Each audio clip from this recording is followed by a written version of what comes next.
bercermin,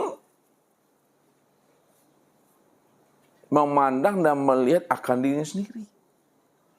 Kalau Allah yang bercermin, memandang dan melihat dirinya sendiri, maka yang tampak itu adalah dirinya. Tak mungkin dia bercermin yang tampak sesuatu. Tak mungkin kalau dia bercermin yang nampak adalah yang lain selain daripada dirinya. Karena dia cuma yang wujud semata-mata, maka kalaulah alam dan diri kita ini adalah cermin untuk memandang dirinya Allah, maka yang terpandang dan yang terlihat itu tiada lain adalah dirinya sendiri. Apa sebabnya? Karena Allah itulah yang sebagai cermin yang sebenar-benarnya untuk memandang dirinya. Ya, itu memahaminya. Akan tetapi Bapak Ibu, kesempurnaan memandang sinar Allah, wujud Allah, cermin Allah, hamba Allah, ciptaan Allah, untuk memandang kesempurnaan hamba Allah, cermin Allah, wujud Allah, memandangnya itu adalah pada insan. Pandangnya pada insan.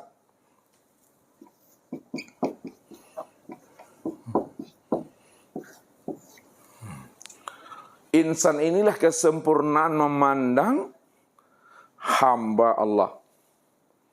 Insan itulah kesempurnaan memandang cermin Allah. Insan itulah kesempurnaan memandang wujudnya Allah. Insan itulah kesempurnaan memandang Allah. Apa sebabnya? Karena dia cuma yang wujud, dia cuma yang ada. Maka siapa insan itu yang dikatakan wujud Allah itu? Apa kata Allah? Al-insanu sirri wa ana sirruhu.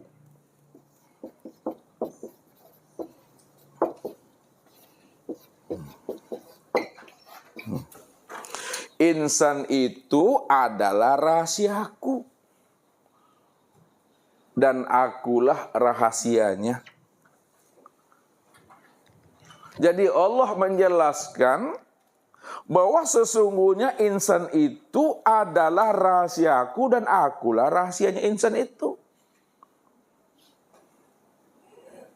Kalaulah Allah yang menjadi rahasia diri insan, dan insan itulah sebenar-benarnya memandang rahasia Allah, maka disitulah Allah menegaskan kepada kita al-insanu nafsi wa ana nafsuhu. Al-insanu nafsi wa ana nafsuhu. Insan itu adalah diriku dan akulah dirinya insan itu yang sebenar-benarnya. Kalaulah insan itu adalah dirinya Allah, dan dirinya Allah itulah sebenar-benarnya insan itu artinya Bapak Ibu, insan itulah kesempurnaan memandang nyatanya akan wujud diri Allah itu, zahir dan batin. Karena dia cuma yang wujud dan dia cuma yang ada. Nah, ini dalam bahasa ma'rifatnya tuh. Akan tetapi dalam bahasa hakikatnya, insan itulah kesempurnaan memandang nyatanya wujud Allah. Dalam bahasa tarikatnya, insan itulah kesempurnaan memandang bayang-bayang Allah. Secara syariatnya, insan itulah kesempurnaan memandang nyatanya hamba Allah. Padahal dia juga tuh Bapak Ibu, ini selalu Ustaz antarkan dengan bahasa kias. Yang menjadikan hamba itu yang jadi hamba. Yang menjadikan sesuatu itu yang jadi sesuatu.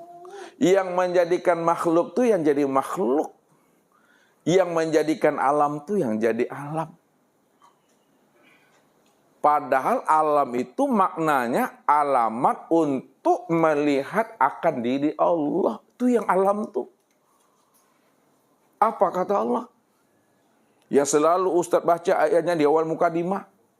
Sanurihim ayatina fil afaq wa fi anfusihim hatta yatabayyana lahum annahul haq Wa fil ardi ayatul lil mukminin aw bi anfusikum afala tubsirun. Kami telah memperlihatkan tanda-tanda kami, wujud kezohiran kami pada sekalian alam. Dan juga pada dirimu, kata Allah. Hatta yatabayyana lahum anaul haq. Sehingga kamu benar-benar melihat bahwa Allah lah yang benar-benar wujud, Allah lah yang benar-benar nyata pada alam dan pada dirimu. Tapi kenapa tidak kamu pikirkan, kata Allah. Ya. Maka orang yang mau mempergunakan kecerdasan rohani dan akal fikirnya untuk memahami tanda wujud kezahiran Allah, rupanya tanda wujud kesempurnaan Allah itu sudah sempurna pada diri masing-masing. Maka disitulah Bapak Ibu selalulah silau ke dalam diri, selalu tilik dan senter ke dalam diri. Siapa yang mau menyilau, menyenter dan menilik ke dalam diri, pasti dia mampu menemui Allah yang dia cari itu benar-benar sudah nyata pada diri ini. Tapi diri ini bukanlah kenyataan diri Bapak Ibu. Akan tetapi diri Bapak Ibu itulah kesempurnaan nyatanya akan diri Allah itu. Karena diri Bapak Ibu sejak sononya nggak pernah ada. Apa tuh sejak sononya tuh? Ustaz nggak tahu lah. Hah?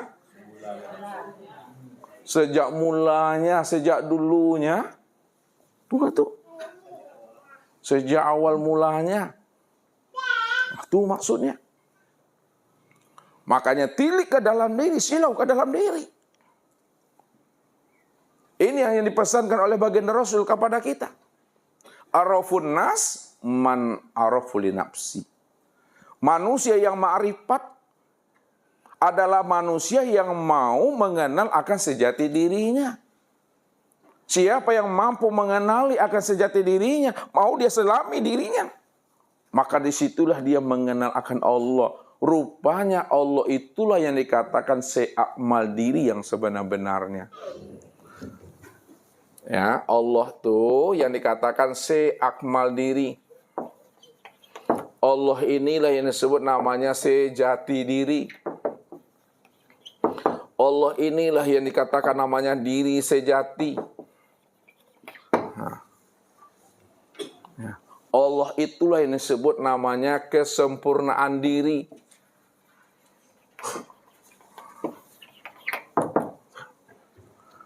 Jadi untuk memandang kesempurnaan diri sejati, diri sejati, itu tiada lain pada diri sendiri yang disebut namanya insan. Walaupun pada diri sendiri yang disebut insan, kata Ustadz, namun diri sendiri yang dikatakan insan itu bukanlah kenyataan diri Bapak Ibu, akan tetapi kenyataan adalah Allah itu sendiri. Kenapa kenyataan Allah itu sendiri? Karena Allah itulah yang wujud semata-mata sejak mula adanya. Sebelum adanya kehidupan, sebelum adanya segala yang ada ini, maka dialah yang